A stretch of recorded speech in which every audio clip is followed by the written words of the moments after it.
hinkro Lagos Omapani John Dramani Mahama Omapani dada John Dramani Mahama woko piase den ena koye na sen ena okaye na asem oka nyina ne se Africa ha kebetumi anya sikafo wo ha nenso no ena yebetie mu ensem ye de ni ekirem ewo dwoso wo bia ni moyo na esiye emrahye bedwani John Kumato nananom ense do ni sia na mu atumi abam yakoto aba no hwan ena wi ni ye nsem bai ena omanfo enso ekeka efa ho ye ko by election no so a ene MPP campaigns no omo be piase pa na said omo si be piase na akoya ni gisem ni nyina ne se election no ekoyie na basa bia entumi ensi amanyoma ekonkan na ye maame Cynthia Morrison odi wani ekirem wo faako ana odi MP no a sabre wo lusu na lusu ye no maburu no sei ene omo eka ede afa ho ensembi esisi ye ewo tema wabra na afahye bi ekoso ene asojafo wo ho ene temamufo de bo ani atututu koso enipa mienu atumi etoa nananom ense do ga adangbe cancel nananom den ene o ma eka krata bai ene wo mu atworo wei ene afoforo bi ka ho ene ye dan no kase na awia premto bre yi yatumi ede abesomwo ofosuo aboaje ene midin yaje bre na yentie kase yi mu ensem Omapani dada John Dramani Mahama ekopie mu ewo Nigeria na hinkro Lagos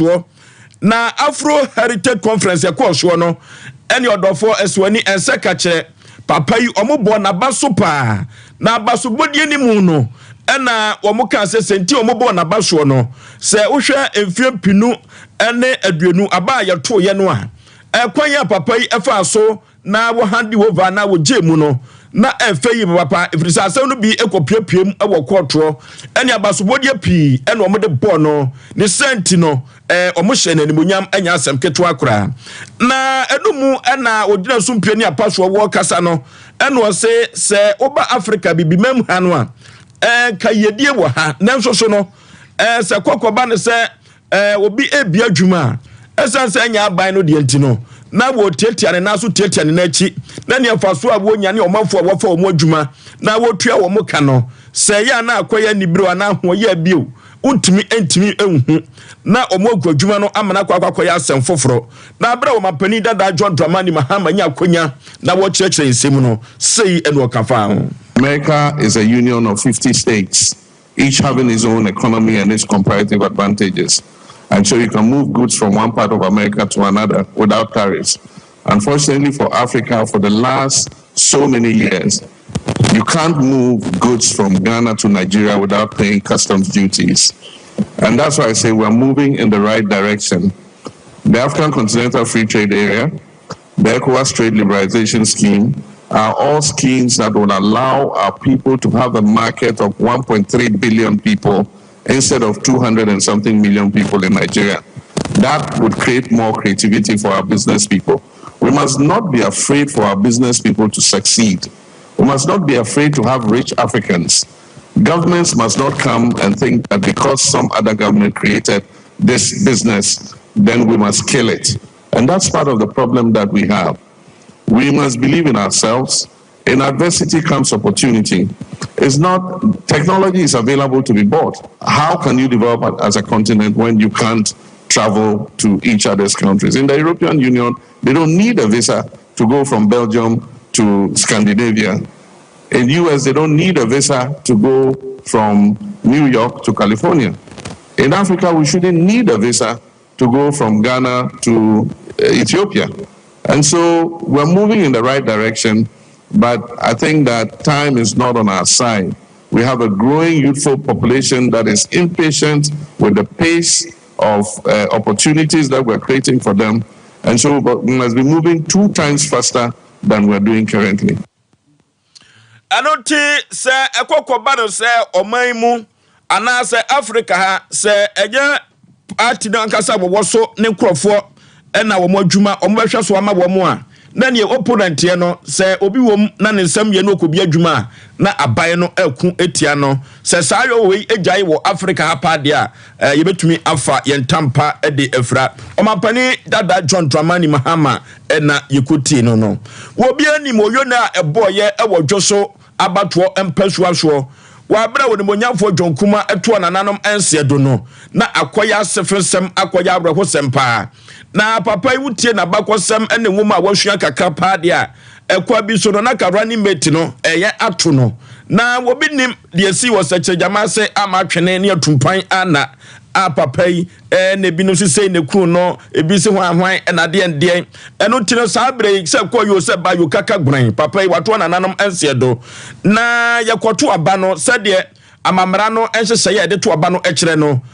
se emrahye bedwani bi firi mu ye ma ho kwan na ye de bi ekokosia nan efrise womo na yasoma womo na wakopri yedie ani mpuntro edi abrade hye wo adwoso abato mpasuo so ani abasar house no emra ye adwuma ema yakoto aba no na yakoto aba no na onimonyamfo lawyer kwabana boaten wono na ahwira di kan ani wonya 394 by election no ya na turn out no amanfo ntan koto nanso so no papa yi 394 no na wodi ahwiri di kan na wona wo contest bie no Helena Mensa sa mami na nani agye wono pokura walusu kura no a osin hano ni nyina ne se lawyer kwabana boaten adi nkunim ko ade na tese de wono adi nkunim na nani gie mu no yentie mame Helena Mensa se do sika sapae ya bato na abato de either lose or win no say e ba ne sa no ntie say e bia we lose because we normal of course abi nya e say me ba mani pa o e pe ma asempa o modo mi na ye den ya ni pa ba ku be we ni je ne de untimi ka se chinchire wo so na o ye den o we ni ni pa ba ku na ye den ya ye to aba o be we ni me na e me de say metimi akosa o ko den na du sa pepen so no o de abi future no ho future no ho say na me ko ma ko say me ko di so me say me ko wi ni but abato de ye to aba ye den ya ni pa ba ku na be we ni that we ni no je say we jai politics you so I was away so o kan pa bo so I was away bua no we ni na ye na ni ye on say aduma na ye no me your ba member presiding member ene enu anu majuso fo na atena ekoba John wu ye 1 week ye ekoba ye bibia nti na ka ofi ma privilege ni wo ho a na wo say comedy to me ne de ehye mi se be no ama ne say nche say me ja obatampa na me ye no ninja me da so ye wo say me kanipa ni na bom le igusu ye den eye aduma de say MPP ni ya o mi ya baba de say na ka che ne say o mai ne na ya me de ne say obi an fin kan me pa nko enu na ama me ni agye pa because nka o ma o ba ye no ebi fa kwa dia ga ne ka be fa me na ka mi timi kwa na onya den enkasa but me ni ya baba wate na ata ju so ye na ye aduma together ama ya bre kasi ya bre na obi asabi on to abakwa wa ju so be fa kwa dia enka me re be ko pa but enya mbasa na me ni mi enu na onu afa ne de e me de na so me ka se mi ya ne se ye na ya kokoden ya yire pa kokoden ya ni na etino e ju so awini MPP party awini entino aduma pa ana wo se kai hu bom da ye aduma ne so MPP ni aduma ne so adu so mai ni enti e be ka bom o mi ne be ka bom den gidi pa efiti na ko nya ye be start gidi go ba ye na se ne ye take afia se we ye aduma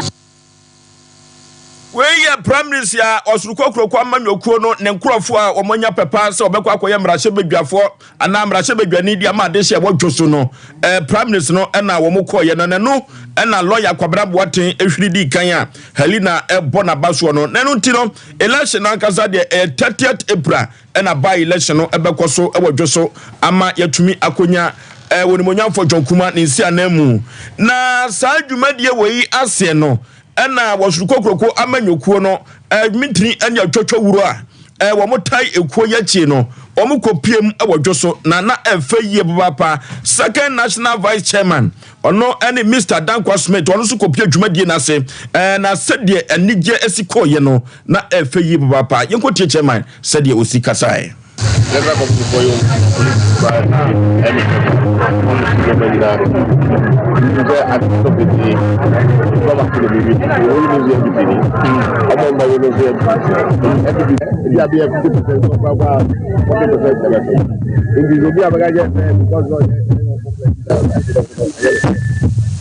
You make sure that you very fast. ọmọdé dá tí mo ti di àpò ẹ̀fọ́ sọ ayẹ fún ẹ̀ wọ́n bẹ̀ yẹ yóò yẹ yẹn tẹ́kìtì mọ̀ ní kọ́kọ́ yẹ wáyé nù ọdún tó kọ́ wáyé fún aduwe ọsọ ta sam ẹsẹ sam ọmọ ti bẹ sáàmù ọmọ ti bẹ yìí ló yẹ ẹni di ẹni ọmọ yẹ ẹni ẹ náà òkè ní ẹyọ ọdún process náà ọmọ ti yà fún yìí ní ẹsẹ process náà ọmọ yà ọdún ètí sáàmù náà ọkà ní ẹgbẹ ní ẹyà bí ètí ọdún sáàmù ọsọ àwọsọ ẹgbẹ ọsọ àrà ọsọ ẹfẹ tó kọ ẹgbẹ ní ti àná ọmọ yìí bá ẹdẹ dẹ yẹ àwọn orí dẹ dẹ dẹ dàbí fi dẹ ẹgbẹ ọgá náà ẹni not at all.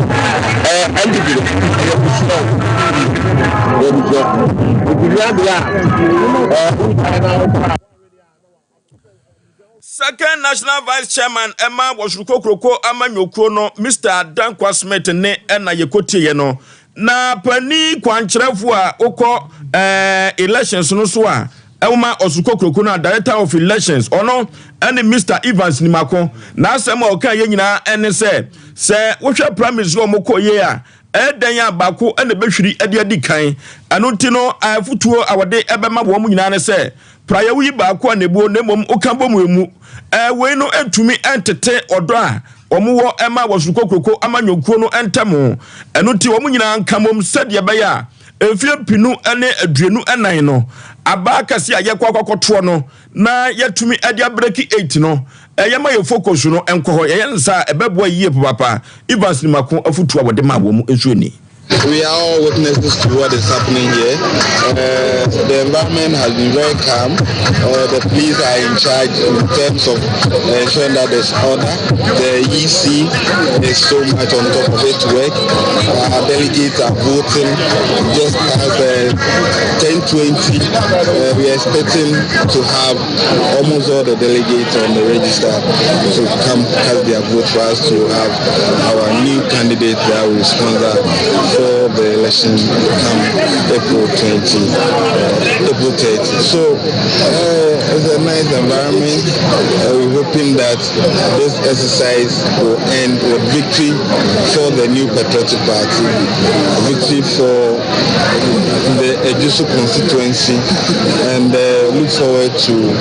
win by election and also win the general election come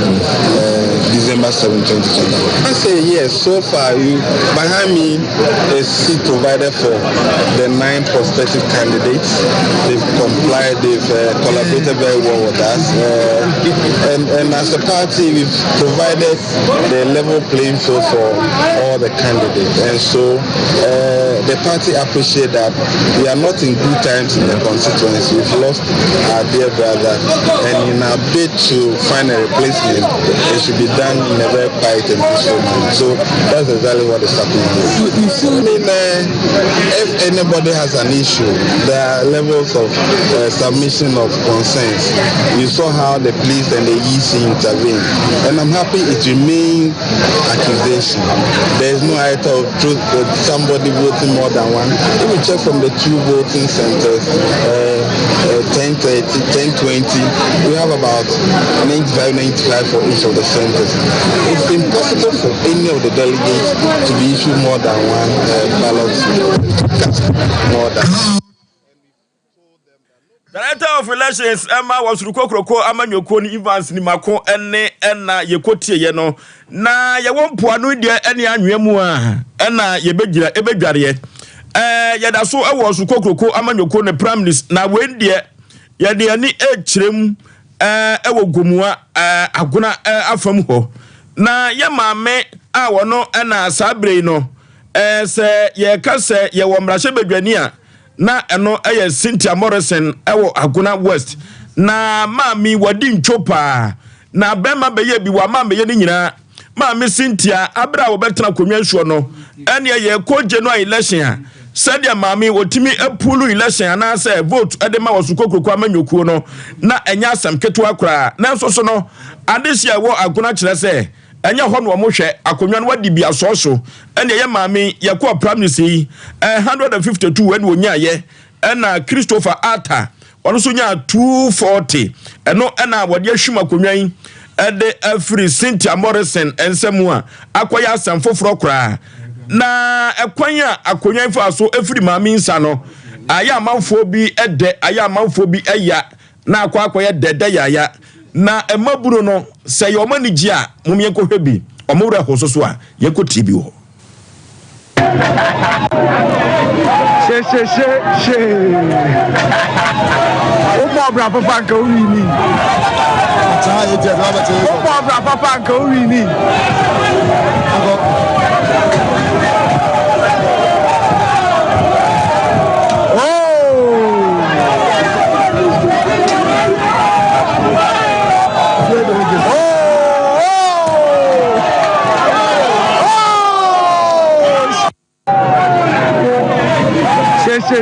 she o mo bra papa nka o wi ni ta ye je bra te o mo bra papa nka o wi ni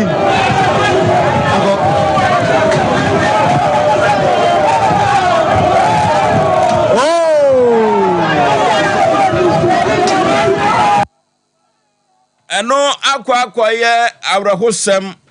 nso akwa ye niwo kire se obo ba papa ka wunwini ye no nye kasade eno ti sabre de okọ aguna west petrol so a empia wo ho ene Cynthia Morrison wadi ntwo a enya asaketo akra no nti no emfiempinu ene aduenu nan no yento ne so aba okufie kakra wanya bia onfa kọ na nani enkonko so na enyoma enko nanim emfa ema no wodofo wo ba wo man Ghana mu ha aban bekọ aban beba na enso so no amobrakuo no IMF no senyoma je ensrepene patakusa no wanhwe ye no afa ho ankodon wo mu a opa ho Ghana ha no ayen ye woro ye ho ayepe ye ho yesika semina agensrepe age pataku nyoma nkoyie eno ti no sabre no amobrakuo ne de ho akodom se de be ya omo ba betreten economy no na enyoma akonkai ede amayen Dr. Mohammed Emim Adam ono na ye finance minister ewoma wo manyi na nasem aboka nyina ne se IMF ye kono ye beja sikapuduo pa ne atumi dia bo man ho ebra eno nti second edition wo mko trase no ene mpanifo si nkonwa no na chese ye sikasem no ebetumi akonkan pa nkrata afso no obetumi am yesika na ye dia bo manyi ho ebra eno nti ba bia Ghana ye ni hwe pa ene yenkane asem ene koko seta no saa ena Dr. Adam Okan said ya beya sika yenya yebetumi ya kwan ya soputi ene nyoma bia keka nyina no yakwoti adrobresa nse ya habanti no sika no a ena ye twensa IMF wo mo de be ma o man Ghana na nyoma tumi akonkai na yatumi abo man hu bra ama Ghana afa ne tampa efra na second edition review no said the siko ye no yetibu Sompa TV no so has also declined considerably, and the city has relatively stabilized over the course of this period. The fiscal balances are also improving, indicating a strong drive towards fiscal consolidation. The primary balance on commitment basis, which is the fiscal anchor under the program, improved from a deficit of 4.3% of GDP at the end of 2022 to a deficit of 0.3% of GDP at the end of 2023. The 2023 outturn was lower, far lower than the target deficit of 0.5% of GDP. The Monetary Policy Committee maintained the monetary policy rate at 29% at the 170th MPC meeting, which ended on the 25th of March 2024. Given the slowing pace of disinflation and rising pressures from upward revisions in transport fares, adjustments in utility tariffs, and some pass-through of exchange rate depreciation. We've also seen the gross international reserve growing stronger. And then on the public debt front, we've seen the trajectory as the trajectory improving as the debt to GDP ratio reduced to 71.4%. Dr. Mohammed Emin Adam ono ena ehwe yesika sem so o man Ghana mu ha sade nhyehyeye ene enkonwasie ekoso ne IMF ntemo no ena wada na di ede akire Ghana fo no yeto akasie so na yedi amamo na wohwe o man Ghana mu ha no a ajapade anase dan aye betumi de nsa atete so se aban na si ye no empempi no ya na ye wodin a ye de to ene oba ye suku pon ahodo no a ye de atoto mpanifo bia ya na efe akono pa anu mu na se oba kumase a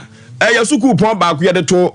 Dr. Kwame Nkrumah enu ti no ukoza suku ho a ne statue si ho no efe ye papa a enya asem keto akura na numu ene beto odwa na nsan se wo suruko kuroko amanyokuo no edi bia ya toto no dada no waya na adwene se sadi no nyina da wo besesa no eno na NDC amanyokuo no ejincha abo mo no masam nyina ne se Yakopon domboa na se Ghana fo nwom gidie no to abande man wo mo a edi bi o mo asesa no a ene o mo ensem fra no omuso betumi asase sedi no na yedanya ne ewo asante mantem kropo kumase ha Ameri power plant no omuso omuso sedi no edi aye kumase one time power plant eno na Sabe Godwin aduzi tamaklo ono na ye director ama illegal directorate ema NDC amanyokuo no na asem a wo kanyina ne se enye emwa kra eno mu na Sompa nsɛmtwerɛfoɔ ene honorable Eric Afo ono na ye brahye bedwani ema Manfi West atwetwe nkomo sapanipa na sadia AC ekoi edi ayekosese no ebabuani yentese no sikirim. Why couldn't MPPs behaving this way? And MPP are buying, led by Nana Danko Kufado, and Ebaumia. And you offend and you, I don't think so. Now, Ameri is now Ameri going to help solve problems in Ashanti region. The history behind Ameri power plant. Mekai Tama, the good Mahama so. At that time, we did president from 2012 to 2016. The previous government, most of them, went to for 1 megawatt, the generation capacity in this country. Now, what be the idea? I saw the idea, not be meeting problems. And John Mahama, they now want to answer. I just said, so in this country. And lo and behold, we solved them so. And one of the plants they buy a bed and Ameri. In 2015-16, Agopa, any member you bought John Mahama in a bank, $510 million. Plant na yakoja banet the solve problem of Ghana no NDC IDU. To extend say on Bapa 2017. Omo team we Addison lawyer Addison any DNA oko abuchiri oko hwehwem kwanya NDC faso a yenya saa enema no e ba Ghana ayebeye mutune so do so problems that what the kind of sika kwa abuchiri impa makko 15 to go investigate America. Don't buy no report by the buy. Did you hear any report in this country? Who said Gold Watch. That was the very time Ghana folk said Mahama, we projects are 1 year with international work about fine. Now America came to Ghana, let's solve problems. So Ghana. Fine. So what the better Ashanti regional? No problem. Ghana for NDC, we don't be a pet. You say better say NDC for minority for you say far plant na Kumasi, far market university, no assassination that. No way. That is not our point. Our point is the muye MP by 2018. They wanted to renegotiate the contract with America. And come on, the another 15 years, they become 20 years. I will say, I don't mama so you 5 years. The 60 year no, a buying their Ghana or their Ayutos Kabia America. We wanted to renegotiate. We have got up to the next 15 years. We read the American good, and Ashanti region. We don't have any problem. But the problem we have is the renaming. Why you renaming America? For what? Is it necessary? Is it necessary? Is it necessary to organize people to come and showcase to the world that now America is now this? Those are more than Ade almost any. What the Atama Muya Motu Nipa 15 Addison, led by Addison. Okabuchi Okofisha, America Now it is good, sir. You are come to rename it. For what? For so many people. When about Ashanti region, fine. Let America operate in the Ashanti region. What is the problem? Ghana may talk as a Mukumasi. Do we have to can you do the Gumshan about Nanso? When you say Minian Momozonia Kanya or the Dobo, when a summer point. So we are saying that the renaming is unnecessary. Two, also Sika as a organizing the ceremony, not to do what? It's really going to add to the 250 megawatt. Ameri power plant here. Na Sabre MP pipia manyoko no pes wo sesa no no Kumase one time power plant no eno ho ena nchiri wa hyew ekọ so no na pani a yete no kan honorable Eric Afo wo yemrache badwani ma de hye wo Manfi West wone wo man hene yadubuache ena twetwen saa enkomo no na PRO Emma Energy Mr. Kofi Abrefa afena saa bre senti o mo pese o mo sesa din no yenti ni nchiri mu Ghana Great Company Limited. Here we will be. Some who say, "Here we are new. Now we need a friend of population explosion. Na you go na the numbers no cost no. And then who be here in the context of the national grid? Say the power plant be built. Na that is the way America was saying. Say I go 10 years ago. 80 year of the past. Say after Sally Rimono, you implemented the directions of Ghana Great Company. Hello, Anna, Energy Minister. Dr. Matthew Koko Pembe, any VR impending for engineer and Chidakwa Edianimo. I say, Nasa Asia, Yakato way, or Bisona, I want to in Nigeria, Abre. And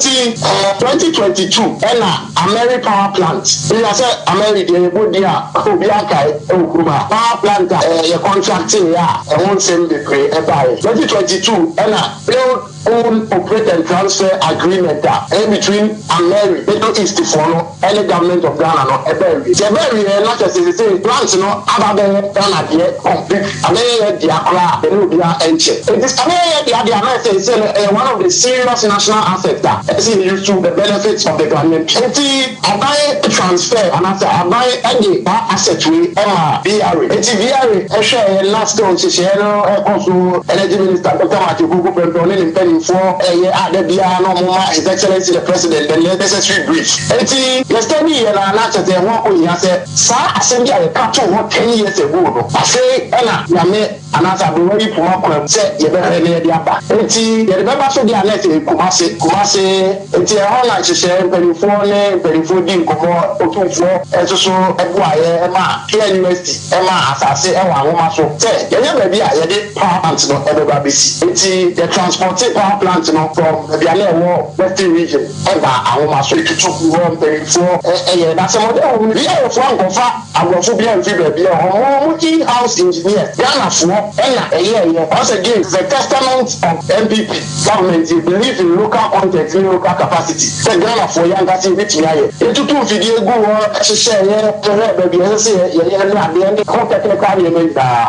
first phase, which is 150 megawatts. And no empty now. Yami Wednesday in I am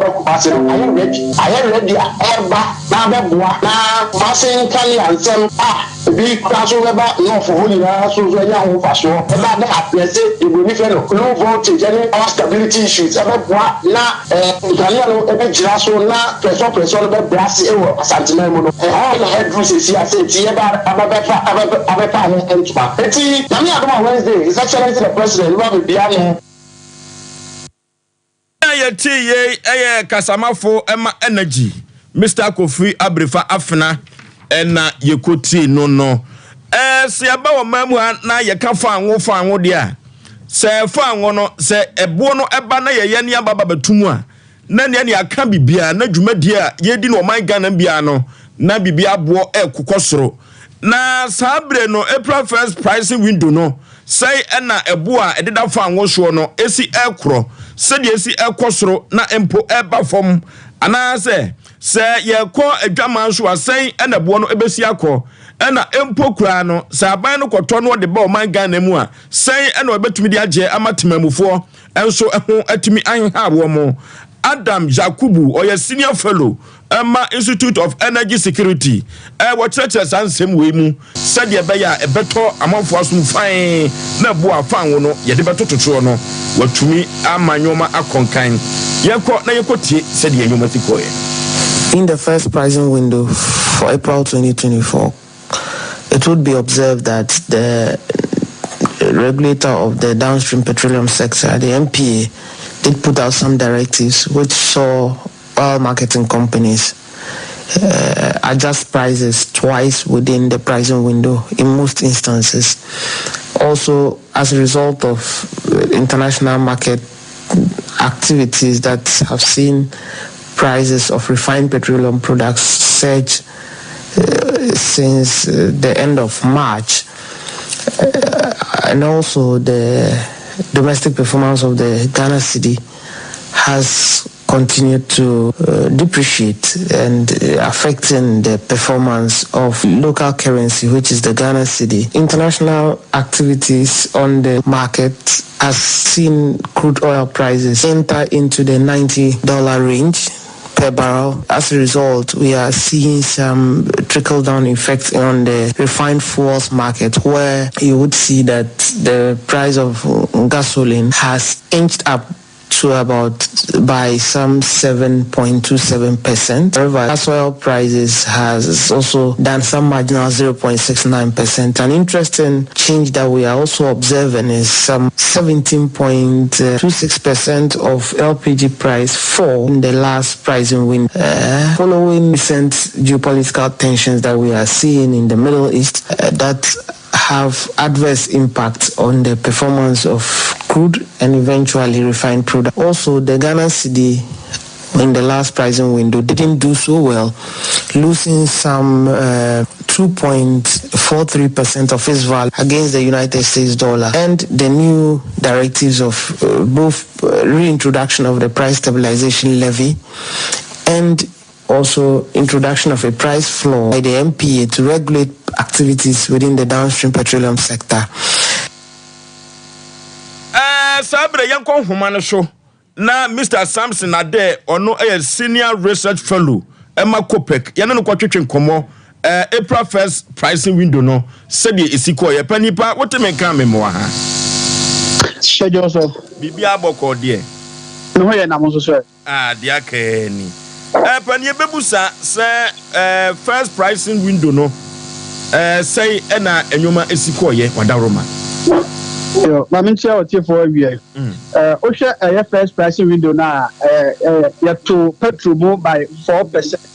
and diesel more by 2%. It's petrol, a buono epida, a free, a year 30 cedis 49 pesos per liter, at the core 13 cedis 99 pesos per liter. And diesel super free, a year 14 cedis 49 pesos per liter, at the core a year 14 cedis 60 pesos per liter. Now, I get here na MP for buyer, and I'm going to say a 12 price stabilization recovery levy no, or more suspended America into a year OMC no, and Sanjay at one. I don't know ma a year petroleum SRP from 13 cedis 99 pesos per liter, and a year 14 cedis 15 pesos per liter, and this is a super call a year 14 cedis 60 pesos per liter, call 14 cedis 74 pesos per liter, and the LPG so call a year 15 cedis 20 pesos per kilogram. The more de buy no one kasa no agya tum na Ghana fo ni beje won. No, to mo de buy ni agin tum fine a year sa eto no on say aban suspended sa eto no e ma a year abra na emu ye de no almost suspended sa eto no nti abra Ghana for eye ni mo eye de maye no say o sa kofa sa to we say de ba I dey say e be ha adwen nti ye ni MP for e kan say eye ntumu a mo de e ba no na ye ntia se back almost went come to bia na so mo say eye PlayStation for no omonje eye sa eto no PlayStation for no eto bay e na mo de ama wo mo so omonye die NPA for NPA na eto no e kan eto ahodo a e da fa no bo no so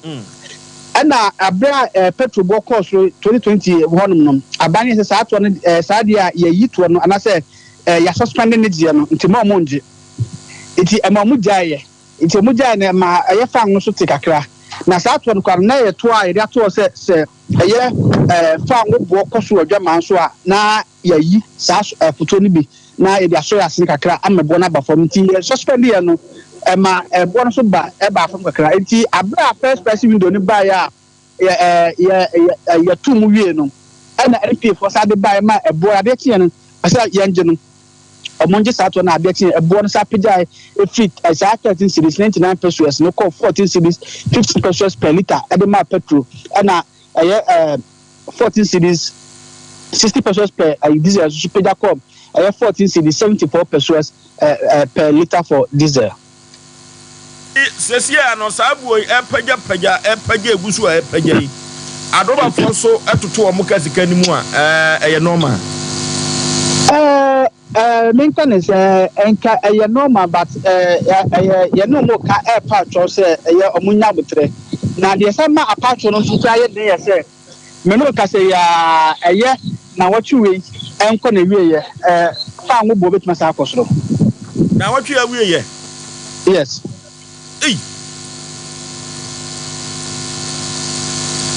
na se kokko ban sa so a doba fo so basa atutumu o enu na ama na de abra akomu atutumu aye kuma so mu nja no na fa ngo no bo no ese ekoso na ese no eniema ekoso wo amanone adwaman so no fa ngo no bo no ebetima sa akosoro bebre because uche eye Israel ene eye Iran for ntokoyo mastatia enu ya Iran for koto bounce by 300 Israel for ultimate 18 no amen Israel for so beto bi akọ Iran so tu fango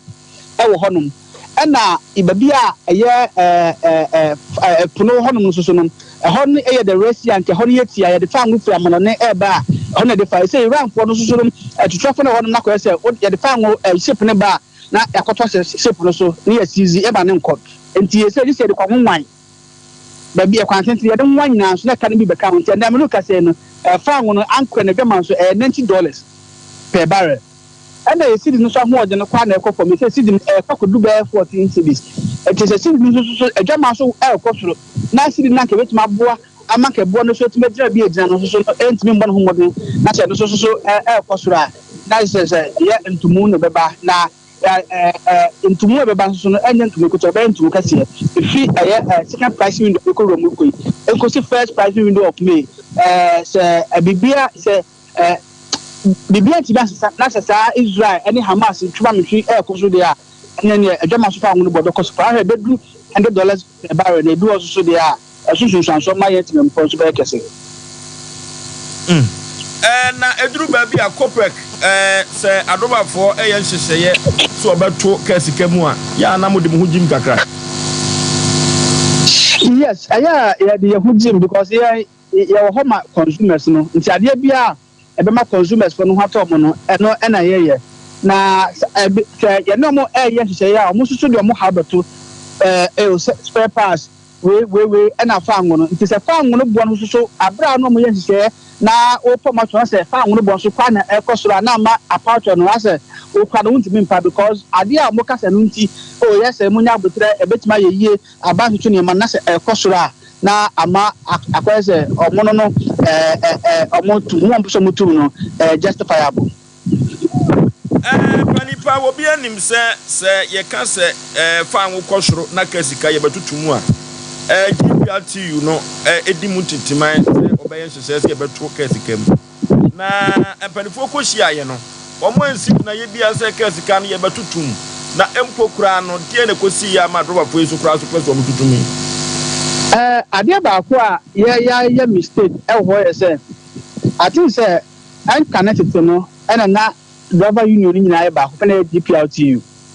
nti across board no mutu ba but say driver unions for na doson your concerned drivers for through unions for ho any other you become nti say who GPRTU who committee na say also want to dem na concern any true driver for so mutu na say bia ministers na ntimeni akoko ni nyina driver union for na nsia na mo anti nyina ye now kase ujaba GPRTU kwa ebe because can now professional for unim say we GPRTU for efoka and I say we concern and I say we true drivers they have to follow na ya tintum say ya to first can here nti ya dey say the transport ministry no beti ma hwe na nka omo ne driver union for nyina esia no mate ase men ka say ni GPRTU for akasa nka o mate ase ntenu ano no because they say no kokroma truckers me be na e ko na ebo wa me be na obi e belong to different driver union nti ene omu nyina ntra se rather than say so GPRTU for nti aba say na oboto maka so no aba fofo ka de bia ya to case ma ya jo ma omo complain fa ene wi ye beda say enu nchirem let's do that ma say Mr. Samson Ade senior research fellow Emma Kopek ono ena yene no atwetwen komo no se ukoto se aboa knaman wosi pataso nye ono na fo ya obi na man so esi ho adwumakuo bi adaworoma enene wote yenka ye di nusui kase ebrɛ kama pa cloud internet or for internet ho ehia pa sadia Ghana yesi ekokɔ yanim no eduru ba bia wifi no hotspot no eduru ba bia ma cloud internet for emra me ye kama emfama ho CCTV cameras no so no ye install bi o ye fie ni office ye sadia akronfo mbeba no yebetumi atom tedwem ya che wo mu se ye ka internet ho sam dia na ye cloud internet or top high one Love FM no ena edi ehwani mu ko mo awura bank abrosanim eho ena cloud internet ubehu wo mo ewo ho 0202699110 0202699110 internet asem yemfa enkodan no Abe Herbal Clinic Dr. Sompa Dr. Sagro the second self doctor Mami Abewu ko sa mami we NSA say yes ya de seke kokan you fibroid no antiase ne wochena so ka ho wo de bibiduro be ma na fibroid no atumi anane na eba atumi atoyade anim hepatitis diabetes no whole heart there Abe Herbal Clinic tano so patapa ho na udini juma the second self doctor yeko na yikutu ya de ase 0243345392 0243345392 Abe Herbal Clinic and I make for nam dia ma Tabita Clinic I was so for like alignment u prostate in ehwaka Tabita Clinic and betumi aboa diabetes no liver no so waka kidney no eno na eyasem wan hwe na to na nanom e won se do orofo Tabita se men kan cho se ukoda ni fia de bia no free screening no bra na omanfo ababegia tum kama pa ene se yehu yade wo ho a na ne ho no de wada no apekakra wo de betoto wunro na screening no de free Tabita ene se men kan cho sa so for like alignment eho na Tabita Clinic owo orofo yenkoi na yenko free screening ni bi na itu ye yade a yetumi atu ase 0202347647 0202347647 na yenkotu ye yade ase 3 Herbal Center or 3 Cook Capsules Coco Master adruwe no ano nam ehyepa Coco no pomapomato nti wotrase anu achi auto so ahwe akoyi mframa bone ya tutu din 3 Herbal Center ni nupa wodi aba Coco Master na mekamfo nam dia ma orofo yenko na yenko pebi ebeboa yen ametutu Coco no asepa udwade a wo ho keka wo Coco na yesa uja wo nan amama mfirimu ba be ma duru bia na amama ma yo no ekofom pa wanhwe ye yedi hiani no oyere de saba no beto so ore to so a ne waduane siresi guso no eno so esesa efrise o ya ba be di emanila anim eno tiempe 3 Coco Capsules Coco Master na yemfam boostu ade no nyina so kirin na amafo anyu di kamapa kolina ka ba dani heba mr heba apidank ko abenya bi ato 0546107107 0546107107 clinic of the moment 21st clinic 21st clinic ba ya no mi hu se yade bi afa no sciatica na sa sciatica no so sisi afa osirim ona kokuma kosu na se ye pantim yade sa sciatica no na 21st clinic nya sciatica no kwa debi wo se yade bibire biada wo de bana ka che na so ye enkaka wunya yefunu emfa ngoba 21st clinic nkoda no obema obi pa laboratory ne scan fidi ahodo pi massage ni nyina wodo befefem Ghana fo agina di abasobodi aboje no eche wotwe hunwi 15 branches ene wo Ghana mem ha wode etu yade yase Kumasi ahwa overseas woni afa radio no ben ho obo ase cancer quarters called junction domi market e opopuni mantem kropum enkran sunyane kranza tachima 21st clinic was nyemini 0540311311 0540311311 yankope mizu ene 5G mezani bi yayi yo apontro ne abadintro no faako ani pa bodompe no he fagu chairs ni pe blog guso eyinunu de ye papa na 3 mizu ene 5G mezano se upebi na wato a emye ya mebabu bosue senenso se ho na wo dia okwa ubenya biato manager Daniel ewo ehwan overseas 21st clinic wa idosupu ubenya biato Bikan supermarket abawa sister se wa post office anomanye yenkwai nyenkonkoto mizu 5G meza Mama Esther Outcome Royal Ventures Baptist University ebuwa kwa yenkotobi na aboye pa na Sachi Enterprise wa safo abinchi woni VIP car park no na edi ehwani mu 0246270221 0246270221 kwaku achiri company limited ewo poe mantamu Eastern region makanchrew say 6 match ayekuo no hoyi mizu ene 5G meza amafo se do musi enom no magi atum pebigu fridge nim ebebo apa KF Kinju Enterprise ewo num hotel ya wuwuram na wode akọ news ame no woni num hotel no ene dimhwe anim opamango abrosa ni meho ena KF Kinju Enterprise orofo yenkoto mizu ene 5G meza na yemfa eni adwuma yentane ena ye hombra sisia ye wonipa edemam 21st clinic aye sciatica expert sciatica no o nerves na wo to ase na fa wo siremu na fa wo nansia besi ase ho no se ho techema eno ene fa ne sciatica na etimi bubu o to ase ka wo se dwe wo sirem wo je ho ba bia enye na no na 21st clinic ba ye adwuma pa wo mu yenti abasobo magine wo Ghana ha ene amono ne enyasem ketewa wo mu ji international awards ahodo wo mu ji local awards ahodo na anu nso na wo mu be the only sciatica research and treatment center in Africa. Bibrim hano ebini baby a gise 21st clinic nkwa. Wo mu de bibiduro ene besan ya no masa de machine aka ho. Eya yare sabia yare bia wutimi de ko ne mama de ba ko a wo magidi wo mu pa no. Eye sciatica ena stroke nso de kwa diabetes ne hypertension ne ade ne ade. Ghana ha ba bia wo mu ho 0540311311 0540311311 na 21st clinic. Wo mu ye sciatica expert.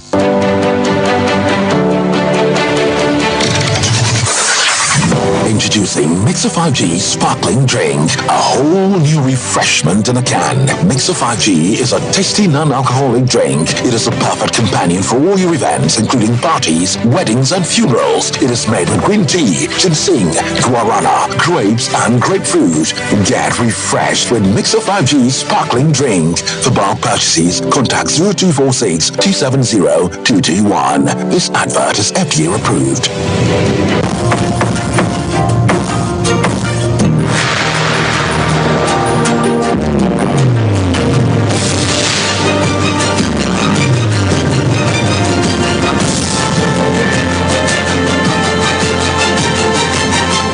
Sompa TV, Emma Aketiapa.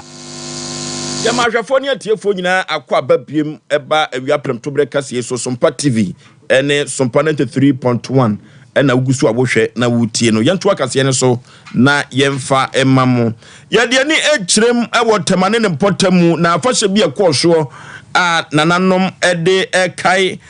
omo nananom eno ena mabunu ebodemu no mbodemu no na omo ebonwom ebasa so de a na ne akwantempo so no na o matuatu akwa ne bi asisi bi na ne o mo ji o mani a na no mu na bambo no se koye de yo asojafo be piemu ho na obi nim de ekoso bayira homam ama bayire amo akese na mso ama nipa mienu kura hwere wo nkwa na timamufo so toto ebo de bo asojafo eka mu a na no so akoya asem foforo na ne da so de ya ga adangbe council no won wura ho pa se asojafo ebebo nipa ho ban na obesa na etuo na wodi agu atimamufo so saa no na ye kakura de adwuma de atisese no ya posifo na eduru ba bia omobo saa ban no eno akwa ye asefem semu a ga adangbe council no omo ani abrepa no mani abrese krodom ani etu a asojafo etoto ye no omo asesa na eni omo debo asojafo ekwadu na de otro ema tema traditional council ni ama sompunu otosu mienu na brokosem okachire biase manyinani testing the potency of our gods, whether they are alive or they are dead. That's all we are asking for. Similar things, not akin to this one, but not precisely as this. The way we say things, we will test the potency of whether they are alive or they are also gone. The town was really located here, but we never lost our sovereignty as people of Tema. So we shall continue to test the potency of our gods until justice prevails. We don't have a more card. We don't have AK-47. We don't have SMG. But we believe on our gods. We are invoking them to come to our aid. It is no news that people lost their lives through our celebrations. It is no news. And it is as a result of people refusing to exercise their discretionary powers. Look, I'm saying that force is also always applied when common sense fails. The incident that happened yesterday could have been avoided if common sense had been applied. Because if people were in a possession, and you know, a car, you are driving your car, and you see a number of people in possession, what do? You wait, they pass, and you continue, but you don't drive through them. You've been carrying their displeasure, and they will react. That is exactly what happened yesterday. Then, because you don't have guns, you start shooting. We were celebrating our festival. Does it make sense? We are invoking our gods. They should come to our aid because we are powerless. Tutu ekwo ewo tema na sabre no afahye bi ekwo so asojafo no twamu eno ene kofa wonwune wi ebaye na sabre no de wotwro ema traditional council ni ama Sompa no otoso mienu no okeka common sense no de bam no don sachire wadwim sa no ananyam sa nyoma ntwaye eno nti nananom adwobrɛw duabo no enso mofanto nchen kakra beboa amanyoma akonka yento akase ne so na yemfama mo ye ko sahwi akontomra bato mpasua so na sabrem na hye badwani ema de hye wo sahwi akontomra ene Alex John Naba ana tete sadi no eno ti sabre papa yi no yesoma banyansafo ne momnya na montenten wo musoma no se bonkofa yedie ni mpuntuo emfamra de hye wo sahwi akontomra no papa said you omo catch no an wadi so ne sayo no ntino se bibia ba ne nsem so a wo se omafo wo sahwini akontomra no obehwe ne omo ho henha wo mo sabre enwoma ne sika bi a wode achechecheche no enya asem ketwa omo dwuma so ani ene institutions ahodro ene ye wo security agencies no so a waboa wo mo pa okọ education so a omo kyerade ne omo kyerade GPR to fo nyina adroba fo nyina no waboa wo mo pa na wakọche wo mo nyoma ne sika bia omo peso omo bebodin na omo de enwoma no ekono na efekwa yentie sede alestete osikasai About 2016 no we me posters na chia and me motor me here and say job for the people, development for all. And me buy Juma is say me create at the manco for ya yebi and put to Juma so ya predo dona ba through Miami Common Fund, me get fund health insurance, any central government project, me ya pre be aba. The benso edri as I say nipa na ye Juma wo munso no. Ah ma boa me ma kontoma konso na tumpo no. As I say me timi bo ma baso. And ninti na ma ne nema me de che teacher for anya na nkwa we are 20 me bi sabre no nipa be 100 ya bo ma baso amunyina no ma baba hebi emra she bedwani ma de hye wo sahwi akontomra alestete ne na yekotie ye no na bonkum hene ema sahwi anwa so traditional area na nakwabena ebi a wotoso mienu wo manfo a wonsa ka anwomen wo ne kasama wo mesra na yam ya fa horoko adureko na da yawura MP tete ya da yase ewo juma prikuya bawalina tie abaso pop bopi bawabo institution biala wa baba so boye so nan kam ye be so menia fotwe mo afalu jumane awe yunuwai what prepare na so encha wo ye ofeda abasobo etie boy abaso anuti sabre wona wonsa eka nwoma bi wo kire ni shopa ena wo wesa edema bonkum hina wo sahwi anwa so traditional area na nakwabena ebi otoso mienu ena wo pro edigu emrahye bedwani eso yefasi ha aha ene bre ebema yede awia prem tobre kasie yede asie samufo eye onimonyamfo asante yeboa Benedict news editor no onam nwanwa no news editor ono na asante yeboa kuku Veronica Janto de kuku ono na echinchin fidie ni funuma ene ebuchim no kama pa ababa wa ya Grace ono na wanhwe na wo dakora na watwa wo no ɛne social media nkyɛn na anim guase yɛ ba yɛ gya saa deɛ no ɛmoa ya Grace ɛna ɔde yɛkɔ TV no so na me a megye brɛ ɛkeka akaseɛ yi ɛde ma wo adwada wie yi ɛdi a megye so ɛyɛ ɔsɛe yɛ aboagyefo suo 19 suo yɛma mu nyina mu ani tia adeɛ na yɛsɔ de akɔ yi na ɛyɛ bola Sompa nkɔmmɔ ɔhene ni amadazoa asantema ma ne din foforɔ a ɛno ɛyɛ din bi a ɛmu hwampa ɔba pa amisa Sompa nkɔmmɔ ɛtoa so. Here in Ghana, when it comes to chicken, the good old days are back. Why?